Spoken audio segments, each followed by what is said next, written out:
Hello students, welcome to SM classes. আজকে আমরা করে নেব ক্লাস 9 লেসন 11 আ শিপ wrecked সেলার, যার মানে হচ্ছে একজন বিধ্বস্ত জাহাজের নাবিক।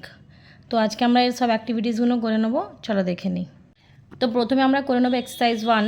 তো এক্সারসাইজ 1 আমাদের বলে দিয়েছে tick the correct answer from the given alternatives.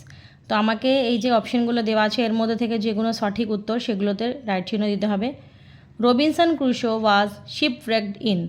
তো রবিনসন যে ক্রুশো ছিল তার জাহাজ ধ্বংস হয়েছিল কত সালে? হবে 1659। Robinson Crusoe used canvas to make Robinson Crusoe canvas use করলো কিসের জন্য, কী তৈরি করার জন্য?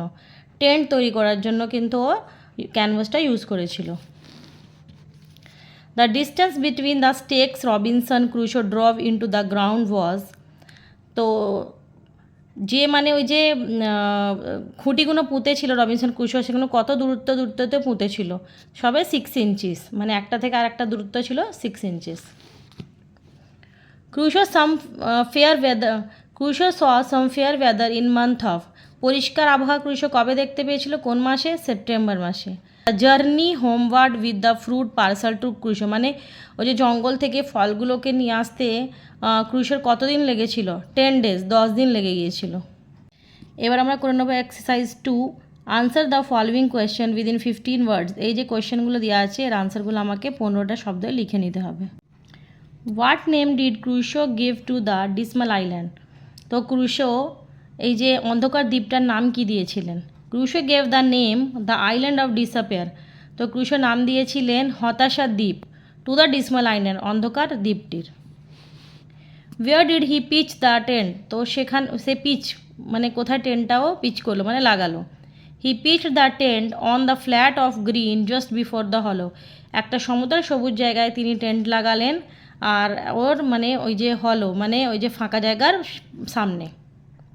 How did Crusoe go over the fence. Crusoe বেড়ার ওপর দিয়ে কীভাবে যাতায়াত করতো? Crusoe went over the fence by using a short ladder. তো ক্রুশো একটা ছোট সিঁড়ি বানিয়েছিল, তার দ্বারাতেই ও মানে বেড়ার আরপার যেতে পারত। Y did he kept a journal, মানে সে অ্যাকচুয়ালি জার্নালের মানে হচ্ছে যে মানে কোনো পত্রিকার জন্য লেখা, কিন্তু এখানে আমাদেরকে বোঝাচ্ছে যে why did he keep a journal, মানে ও লিখতে থাকলো কেন। He kept a journal to describe he state of affair in writing. তো ওর সাথে যা যা ঘটছিল সেগুলোকে সে চাইতো যে লিখে রাখবে, তার জন্য সে লেখা চালু রাখলো। এবার আমরা করে নেবো exercise 3। Answer the following question within 25 ওয়ার্ডস। তো এর যে কোয়েশ্চেনের আনসারগুলো আমাকে 25টা শব্দের মধ্যে লিখে নিতে হবে। তো ফার্স্ট কোয়েশ্চেন হচ্ছে what were the item Robinson Crusoe collected from the wrecked ship. তো ধ্বংসস্থ জাহাজ থেকে রবিনসন ক্রুজ কী কী আইটেম পেয়েছিল? ক্রুজ কালেক্টেড সাম উড, কিছু কাঠ, কেবল তার, স্ট্রিং মানে হচ্ছে তার, আ নাইফ ছুরি, নেলস পেরেক, এ গান বন্দুক, আ হ্যামক একটি দড়ি দিয়ে তৈরি দোলনা বিশেষ, সাম ক্যানভেস কিছু তিরপল, সাম ইঙ্ক কিছু কালি, পেপার কাগজ, অ্যান্ড সাম মানি এবং কিছু টাকা, ফ্রম দ্য wrecked শিপ ধ্বংসপ্রাপ্ত শিপ থেকে পেয়েছিল। How did Crusoe keep track of the number of days he spend on the island. তো কতদিন সে দ্বীপটায় কাটিয়েছে সেটার হিসেব সে কীভাবে রাখত?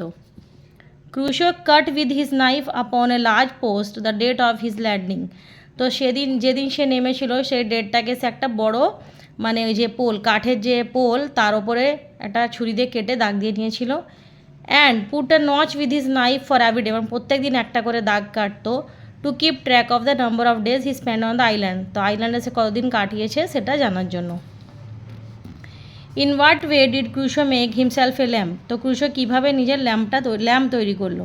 ক্রুশো কালেক্টেড এ ট্যালো মানে হচ্ছে যে কোনো চর্বি বিশেষ, চর্বি তৈলক্ত জিনিস, and a small clay dish এবং একটা মাটির পাত্র, to this he add a wick একটা তরল যেটা মানে আগুনকে জ্বলতে সাহায্য করে, and make himself a lamp এবার নিজেই একটা ল্যাম্প তৈরি করে নিল।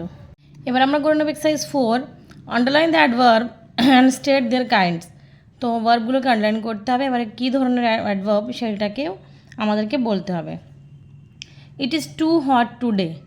তো এখানে টু হবে অ্যাডভার্ব, কারণ হট মানে গরম, মানে হচ্ছে এটা একটা অ্যাডজেক্টিভ, তো অ্যাডজেক্টিভের দোষগুণ বোঝাচ্ছে টু, তো তার জন্য এটা হবে অ্যাডভার্ব। তো এটা কী ধরনের অ্যাডভার্ব? তো খুব বোঝাচ্ছে পরিমাণকে, তাহলে হবে adverb of quantity. The girl seldom visits my house. তো মেয়েটি কদাচিৎ আমাদের বাড়িতে বেড়াতে আসে। তাহলে এখানে ভিজিটস মানে এই যে ভিজিটস ভার্বকে কিন্তু কোয়ালিফাই করছে সেলডাম। তো সেলডাম মানে কদাচিৎ মানে সময়কে বোঝাচ্ছে, তাহলে হবে adverb of time. He searched everywhere for the book, সে বইটার জন্য সব জায়গায় খোঁজ করলো। তাহলে সার্চড এই যে ভার্বটাকে কোয়ালিফাই কে করছে এভরিওয়্যার, এভরিওয়্যার মানে সব জায়গায়, মানে এটা একটা জায়গাকে নির্দেশ করছে, তার জন্য হবে অ্যাডভার্ব অফ প্লেস। তারপরে হবে দ্য বয় রানস ফাস্ট, মানে ছেলেটি খুব দ্রুত দৌড়ায়। তো রানস মানে এই যে রানস যে ভার্বটা আছে এটাকে কোয়ালিফাই করছে ফাস্ট মানে দ্রুত। ফাস্ট মানে কি একটা ব্যবহার মানে একটা ম্যানারের পরিচয় দিচ্ছে, তার জন্য হবে অ্যাডভার্ব অফ ম্যানার। এতে আমি তোমাদের এক্সারসাইজ 4 পর্যন্ত করিয়ে দিলাম। এর আগের এক্সারসাইজগুলো পরের ভিডিওতে দিয়ে দেবো। তো তার নোটিফিকেশান পাওয়ার জন্য সবাই সাবস্ক্রাইব করে নিও। আর আমার ভিডিওটা ভালো লাগলে লাইক এবং শেয়ার করে দিও। Thank you.